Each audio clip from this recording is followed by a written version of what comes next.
Strong words from a strong fighter. Aljamain Sterling, current UFC bantamweight champion, made some controversial statements in an interview recently. What's going on with Aljamain Sterling? What exactly were his comments? And who is the UFC legend that surprisingly agrees with him? We have the answers to all of these questions and much more coming right up. Stay tuned. So what's the latest on Aljamain Sterling? Sterling is the current UFC bantamweight champion with a record of 20 wins and 3 losses. He's currently on a 6-fight win streak, with his last loss occurring back in 2017. His most recent fight was for the bantamweight championship, and it was quite the controversy. On the 6th of March 2021, Sterling faced Petr for the UFC bantamweight championship. Remember Jan's name. We'll discuss him much more later on. In the 4th round of the fight, Jan held Sterling down on one knee. Shockingly, Jan decided to knee Sterling in the head while his opponent was still down. A highly illegal move.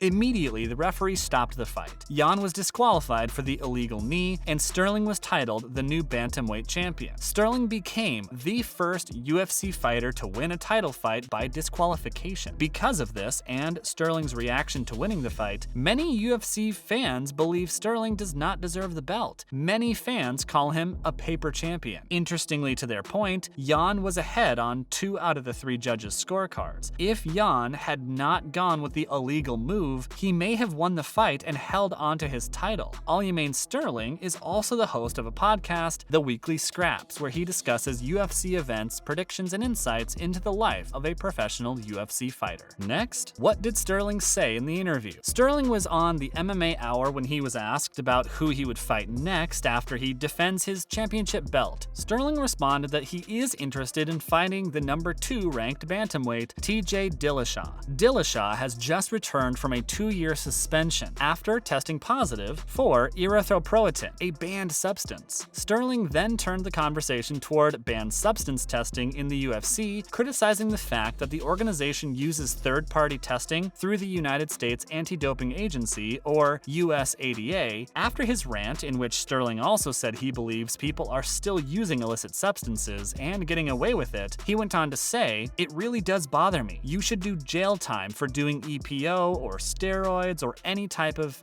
like that in the UFC. In combat sports in general." Sterling argued that unlike other sports like baseball and basketball, fighting the octagon is extremely dangerous. Adding in performance-enhancing drugs like steroids is throwing fuel on the proverbial fire, and someone could get seriously hurt. Sterling added, "We're not riding a bike, we're in a freaking fist fight, and if you can be a little more aggressive, a little more on point, and a little more dialed in, that's a more dangerous person in my eyes." The interviewer then asked Sterling directly if he believes Petr is using steroids and some other banned substances. Sterling said he wouldn't be surprised if it was discovered that Jan was using steroids. Neither Jan nor his team has made any comments about Sterling's interview. Critics are quick to point out, however, that Sterling is only a champ because of the illegal knee that Jan threw. But Sterling isn't the only one that thinks cheating UFC fighters should be thrown in jail. In fact, the UFC legend that agrees with Sterling might surprise you. Plus, who else in the UFC has been caught using banned substances or performance-enhancing drugs? We'll get into all of that and much more, so don't go anywhere. What UFC legend agrees with Sterling? Because Sterling isn't the only one who thinks UFC fighters on steroids should be thrown in jail, back in 2014, Ronda Rousey was at the top of her game, the first female fighter to sign to the UFC, the first women's bantamweight champion, and at the time, she was still undefeated in the octagon. Fair to say her words carry a lot of weight when she said them. She was also on the MMA Hour when she condemned anybody who uses performance-enhancing drugs in the sport. She said, "If you keep putting PEDs in people, it's going to become less and less safe. And the day that somebody dies in that octagon and the other person tests positive for steroids, you are going to have your first murder case involved in MMA." To this day, the point still stands. UFC and any other MMA combat sport are inherently dangerous. To willingly add any kind of drug that would make the sport even more dangerous is, at the very least, neglectful. Rousey went on also to say, "We're going to be able to hurt each other more with steroids. That's what I'm worried about. I'm worried that this is going to keep escalating and escalating and escalating until somebody dies." So even though Sterling has his critics, it would seem that he would have Ronda Rousey in his corner corner as far as the punishment for steroid usage goes. What UFC fighters have been caught using PEDs? The UFC has used the United States Anti-Doping Agency, or USADA, since 2015 for drug testing their fighters. According to the USADA, they perform a minimum of 2,750 drug tests per year. With around 650 fighters in the UFC, that's about 4 drug tests per year for each and every fighter. USADA tests both blood and urine samples from fighters for anabolic agents, erythropoietin, EPO, and agents affecting erythropoiesis, hormone and metabolic modulators,